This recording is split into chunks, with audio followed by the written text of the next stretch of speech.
Olá, estamos aqui novamente com aquelas nossas conversas com espíritas progressistas do Brasil. Hoje eu tenho a alegria de estar aqui com a Ana Laurindo, uma poeta. Eu gosto de usar a palavra poeta, Ana.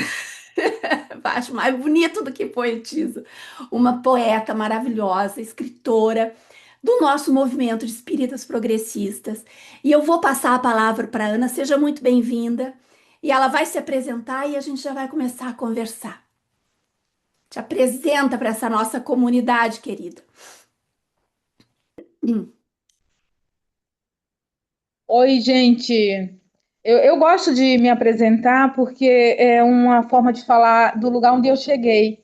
E eu Exatamente. cheguei aqui, nesse lugar de escritora espírita, de mulher laica, de mulher brasileira, que conjuga formação com prática existencial e exercício de amor nesse mundo.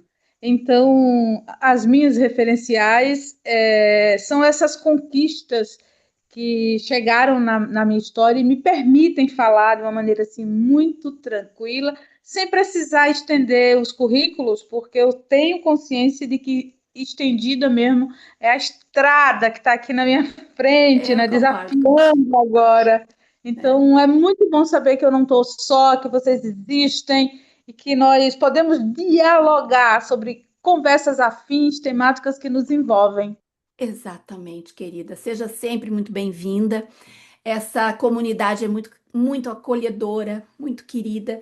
E eu queria que tu contasse pra gente, como é que é ser poeta, ser escritora, ser laica e ser espírita, né? Nesses tempos tão bicudos que a gente vive. Conta pra gente. Existe um aspecto muito bom nisso tudo aí, que é o exercício de liberdade que ele é feito de maneira contínua, não é? Esse é o aspecto bom, não ficar presa dentro de nenhuma conjectura, de nenhum padrão, de nenhuma expectativa, porque eu sou uma mulher que escreve, mas eu não escrevo somente sobre espiritismo, eu não Uhum. escrevo somente sobre sociedade, eu tenho uma gama de temáticas, eu sou uma escritora bastante eclética, isso me torna próxima de muitos pensamentos, de muitas vivências.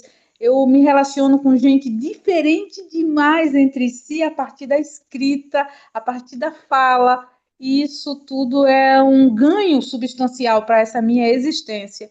Então, é a partir do sucesso dessas empreitadas relacionais, não é? Conviviológicas, que vai sendo possível ser tudo isso ao mesmo tempo, porque se não é muito fácil declarar e viver como uma pessoa espírita laica entre espíritas que ainda tem uma fundamentação muito inclinada à fé, à religião, não que o espírita laica não possa ter fé. Exato. É, espírita laica é uma vivência espírita que busca não repetir práticas e ritos ligados à religião, mas Uhum.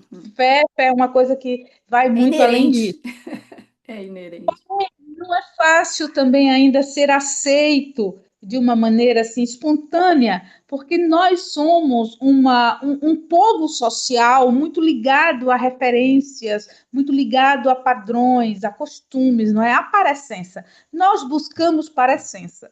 Então, a minha jornada ela vem se concretizando como uma afronta a algumas limitações, mas é uma afronta muito amorosa, é uma afronta respeitosa dentro dos padrões de um convívio com a diversidade, que também não é tão fácil, é fácil falar, difícil fazer. Mas para viver é necessário fazer isso. Então, a escrita, ela é o meu ponto forte, ela é o que me impulsiona.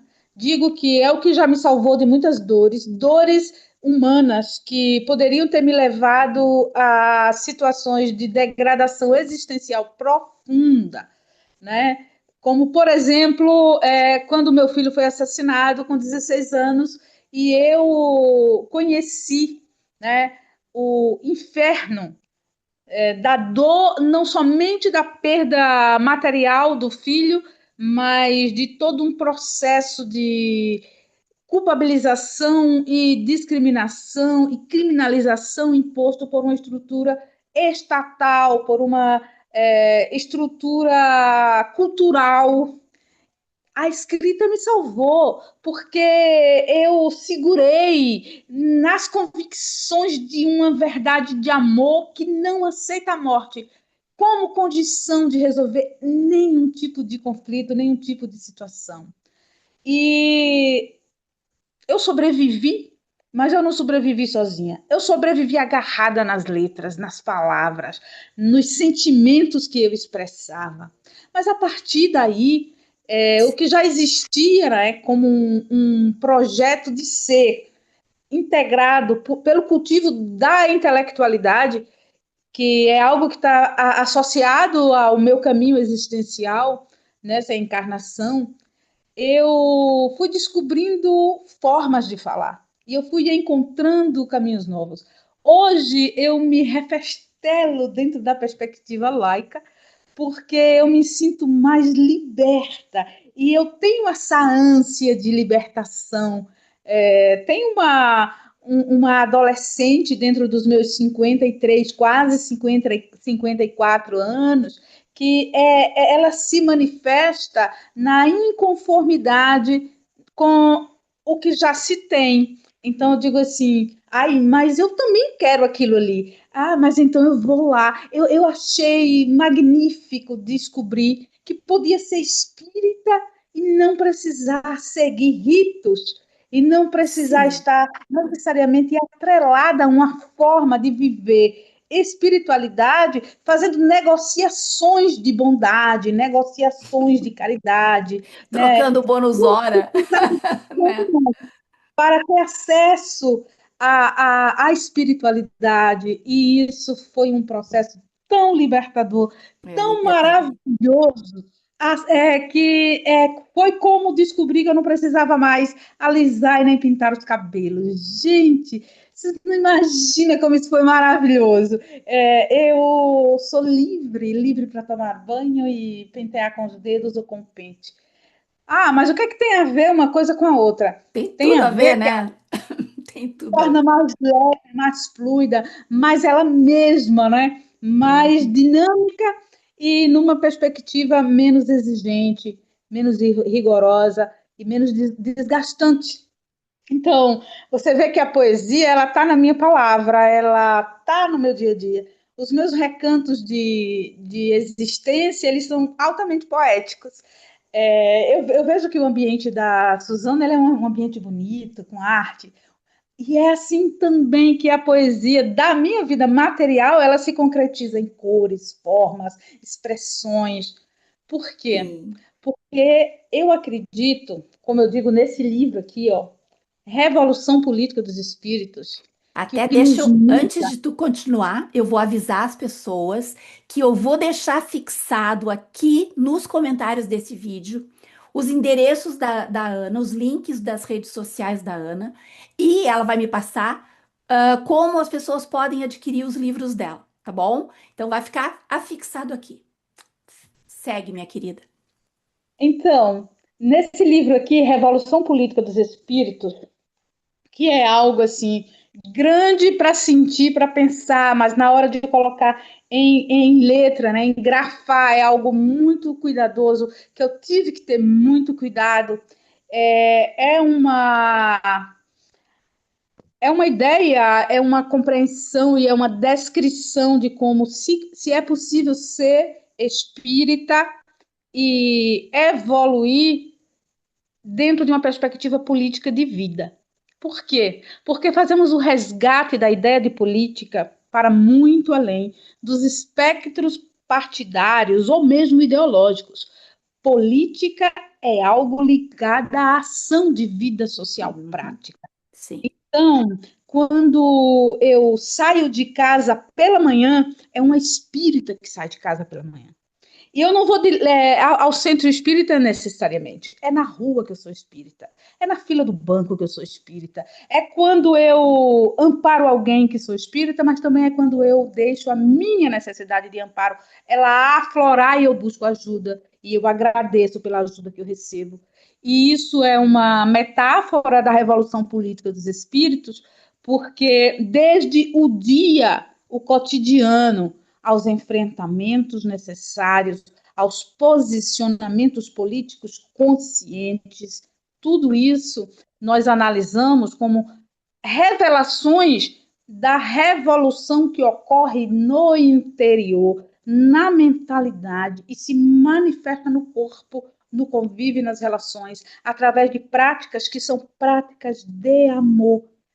E isso traz um respiro, sabe? Porque muitas vezes eu também segui exemplos de palestrantes que chegavam em casas espíritas e falavam de amor de uma maneira assim tão linda e tão elevada, mas no meio das suas falas eles colocavam verdadeiros apartheids, Uhum, né? E no sim. meio das suas idas e vindas, nos momentos fora dos palcos, a gente percebia uma dureza, um rigor e uma adesão a ideologias dominantes, a ideologias de vitória, a práticas e falas de condenação de vítimas, de pessoas que perderam porque deviam e estavam pagando. Sim. Então, essa perspectiva revolucionária de uma evolução política, ela é acessível a todas as pessoas,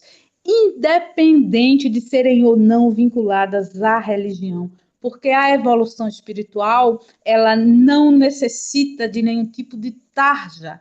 É algo que nos faz perceber o mundo a partir de um ponto de vista de amor. E amor é algo que se compreende e se vive de maneiras muito diferenciadas, não é?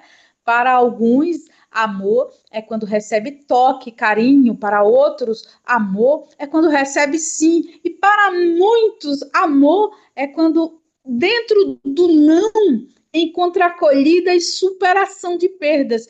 Então, amor é também uma palavra dentro dessa nossa linguagem que é absolutamente polimorfa. Amor significa muitas coisas, mas nenhuma delas faz mal para a vida, porque as necessidades que são trazidas, né, nessa bandeja mista do amor, ela manifesta psiquismos diferentes, naturezas espirituais, humanas diferentes, crenças, culturas diferentes e a mesma humanidade que, como espíritas, nós acreditamos que encarna, desencarna, reencarna e faz um exercício enorme de compreensão da vida numa perspectiva maior. E esse maior, ele não é melhor que o outro, é um maior que é tão grande que abarca o outro, mas não nos despreza.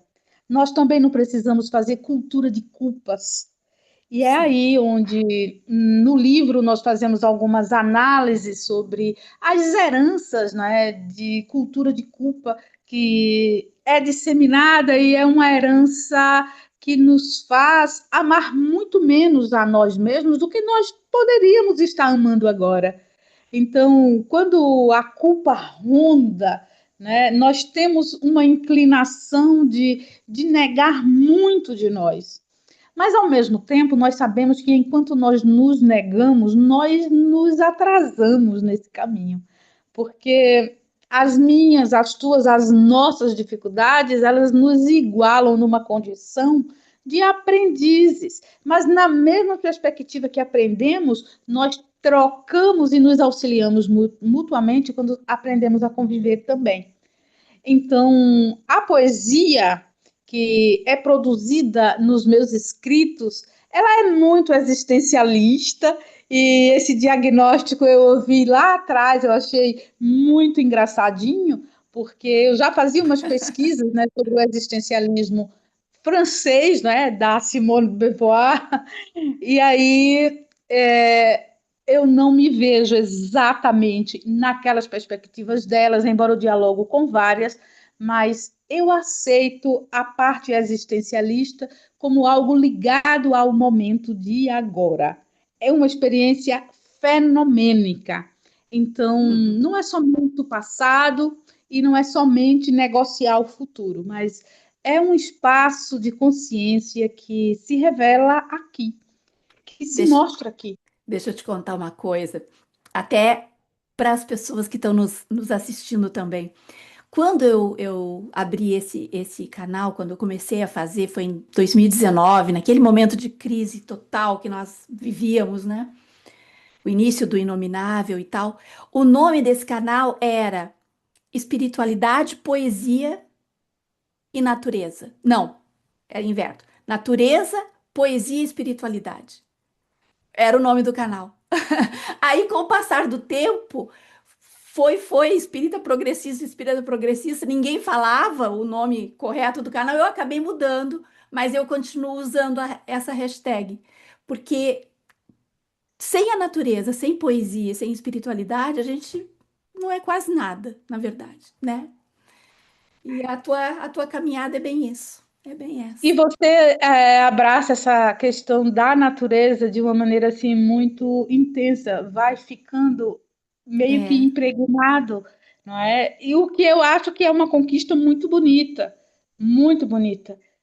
é. Eu sou cientista social de formação Sim. e de prática de vida também, porque ser espírita não Os teus escritos são sociais, Ana, são de sociais. estar no mundo e adquirir e praticar isso. Mas, Uhum. assim, dentro das discussões científicas com relação às questões da sociedade, a natureza ela era sempre vista como uma discussão menor. Uhum, exatamente. Alguns, Movimento. assim, faziam Uhum, discursos emocionados trazendo isso, mas nunca eram vistos como mais do que emocionados. uhum, infelizmente, a gente tá lutando ainda para trazer muita coisa, inclusive a poesia, né? A poesia sempre tida como algo assim, algo, quando na verdade a vida é uma poesia. A nossa necessidade de vida, de viver, de estar vivo, é poético, tudo é muito. E a tua poesia é muito social também. No final, eu E vou pedir. tem ajudado algumas pessoas a levarem mais a sério as questões sociais, mas olha, uma coisa assim que é muito forte nos meus livros, eu acho que em todos eles, desde os livros de poesia a outros gêneros, porque agora eu estou muito ousada na escrita, e eu estou indo para crônicas, romances, o Sim, tu tem, que tá. tu tem algum livro de coletânea dos teus artigos, das tuas crônicas? Olha, eu participo de algumas coletâneas. Mas assim, eu tenho investido nesses livros individuais porque eu dialogo com uma dialética muito intensa dentro da perspectiva de visão sobre a pessoa que escreve dentro do próprio meio espírita progressista. Sim. Então, eu não escrevo somente sobre o tema espiritismo. Uhum. E em toda a temática para onde eu direciono a minha escrita, eu vejo espiritismo. Então, é algo É assim que assim. é. Exatamente. É assim que é. Nós somos espíritas, como tu disse, na hora, desde a hora que a gente acorda até a hora que a gente vai dormir, nós somos espíritas. E o que está em volta da gente, a vida toda, a sociedade, faz Tem uma parte disso. base assim, que é sociológica e que é fortemente política dentro da minha escrita, é sempre deixar bem claro que o ser humano, inserido em um contexto social, ele tem vulnerabilidades dentro das forças coercitivas que os sistemas eles aplicam, conduzindo crenças, comportamentos, atitudes, opiniões, e Uhum. nenhum de nós nasceu vacinado contra isso. Nós precisamos desenvolver o antídoto do pensamento crítico. Sim. E É exatamente nesse ponto aí onde muitas coisas que são trazidas por muitos diálogos espíritas, considerados assim tradicionais, hegemônicos, eles dão uma sensação de choque com esse tipo de crença, porque concentra muita responsabilidade na individualidade. Então, a individualidade, ela tem a responsabilidade de participar, mas ela não pode também carregar todo o peso, toda a consequência somente como escolha. E aí é onde nós vamos refletir sobre aquilo que nós fazemos quando acreditamos que é o melhor e estamos sendo manipulados. Uhum, Nós sim. tomamos decisões com uma boa vontade imensa, mas caímos no abismo da ingenuidade. E outros se aproveitam, crescem, tiram vantagens em cima disso. Então, o ser, apesar de responsável, mas ele não é um único definidor de circunstâncias.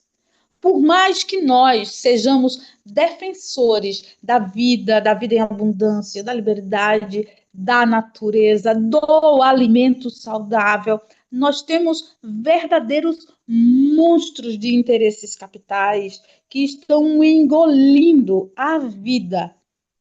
A questão alimentar é uma coisa assim que depois que a gente entra nesse sonoro entra, né? Esse tempo cronológico entra, né? 40, 50, 60, é que nós sentimos o impacto disso com muito mais força. Então, o nutricídio que acontece nos países da América Latina, no nosso país, ele é resultado de uma decisão monstruosa da indústria alimentar. Uhum. E a fome sendo usada como arma de guerra também, né? É Então, muito, muito pesado são tudo. muitos elementos, não é? São muitos elementos dentro de Hum. uma estrutura complexa, mas que acaba afunilando para o mesmo princípio de mando, domínio, condução sobre a exploração da vida, e não importa de qual vida, de quem e da maneira como vai ser vítima disso. Imagina Exatamente. que uma sociedade que tem isso com uma característica tão forte, se não soa violento falar para as pessoas que elas são as únicas responsáveis pelo que acontece com elas. Não, é muito triste. Eu acho muito triste essa coisa de pessoas querendo justificar mazelas, tragédias com coisa de karma, de resgate de vida passada. Isso é muito triste. Isso me deprime demais, sabe? Isso é cruel, na verdade. É perverso, sabe? Não tem cabimento, sabe? Não tem cabimento. Porque Isso também a minha escrita de uma maneira assim muito intensa. Eu tenho tido acesso a formas como esse mercado liberalzão aí manipula as mentes, as crenças através de instrumentos tecnológicos e eles afirmam, quando eles orientam, né, os seus tentáculos, de que a repetição é um instrumento de sucesso para o sim, convencimento das massas.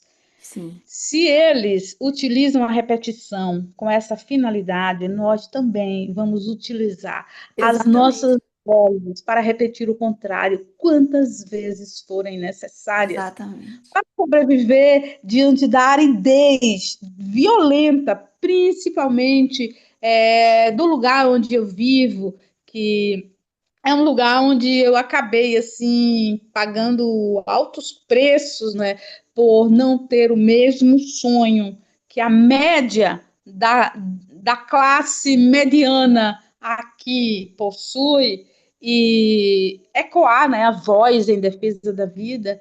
Eu aprendi que o boicote, a invisibilização pontual enquanto estratégia política, ela vai ser vencida pela constância na Exatamente. presença deles. A gente tem que Nós vamos teimar. A gente tem que eu teimar. um grupo de mulheres, né? O coletivo Mulheres que escrevem e eu falo para elas o seguinte: nós vamos fazer tanto barulho que eles não terão como não nos ouvir. Uhum. Eles vão nos ver porque nós vamos falar e nós vamos fazer saraus e nós vamos cantar e nós vamos ler. E isso assim tem motivado de uma maneira surpreendente. Nós vamos agora, pela primeira vez e de uma maneira assim também bem inédita. Enquanto coletivo, nós conquistamos um stand na 11ª Bienal Internacional do Livro, que vai acontecer aqui, do Que dia 31 de outubro legal! a 9 de novembro. Ai, que Olha, lindinho, que mulheres bonito, que não bonito, estão no que perfil coisa de linda, premiada, sabe? Essas coisas que editoriais lindo. burguesas que dizem, essa aqui é maravilhosa. Não, mulheres Não, é comuns, assim que tem que ser, vão olha, abrindo com espaço. anos de escrita. Essas mulheres estão lançando livros e nós teremos 20 sessões de autógrafos nesse stand, Que inclusive lindo, que que nunca tinham lindo, publicado nada. que E bonito. mulheres famosas, tipo, por exemplo, a Alessandra Buarque. A Alessandra Oh, Buarque que lindo. Tu vê, fala mais bem. uma do nosso movimento de espíritas progressistas. Ana querida, antes da gente terminar, porque nós estamos nos 9 últimos minutos, eu quero pedir que tu leia uma poesia, ou declame uma poesia tua de presente para essa nossa comunidade, para elas terem, sentirem o gostinho do teu poema. Faz isso. Então, no momento eu não tenho nenhum livro aqui, nenhum livro de poema Oh, de mim. Eu só tenho o Revolução Política lê um do. pedacinho, então, lê um parágrafozinho para a gente poder ter ter um contato com uma coisa tua, né? As pessoas vão adorar a tua força de escrita. Eu abri assim, né, aleatoriamente, Isso, e isso. eu li toda justificativa do injusto que se manifeste conivente com o abuso de poderes nos âmbitos relacionais e institucionais aceitos como legítimos, mantém o espírito em um patamar de aprisionamento e temor da autonomia diante de algum modo de poder que o retrai, assusta, ameaça, em uma sociedade que finge civilidade, mas se utiliza da ignorância para impor linearidades de crenças sob a égide das coerções morais. Eita! Um poema, tá vendo? Muito bom, muito bom. Eu gosto muito de trazer mulheres aqui maravilhosas que têm sempre coisas maravilhosas a dizer. E é isso. Dizer para todos e todas que estão nos ouvindo que não estamos sós, estamos juntos e juntas e vamos seguir assim, né? Te deixo agora com a palavra final. Pode fazer teu encerramento, porque foi. Olha, eu ficaria aqui muito mais tempo, mas tu sabe que o meu Zoom ele apita e me põe para fora. Então vamos respeitar esse bicho aqui. E fique registrado para todas as pessoas, homens ou mulheres, que sentem o desejo da comunicação escrita, mas que duvidam de si, mas que têm temores de mostrar aquilo que escrevem, que o capitalismo não pode ditar tudo. Existem coisas que são da nossa natureza que nós precisamos manifestar no mundo. Sempre vai existir quem leia, quem goste, quem vai aplaudir. Então, não concentra expectativas de monetização sobre toda a arte que se realiza, mas busca realizar, enquanto aqui está, esses anseios de vozes que estão no nosso interior e que gostariam de mostrar-se.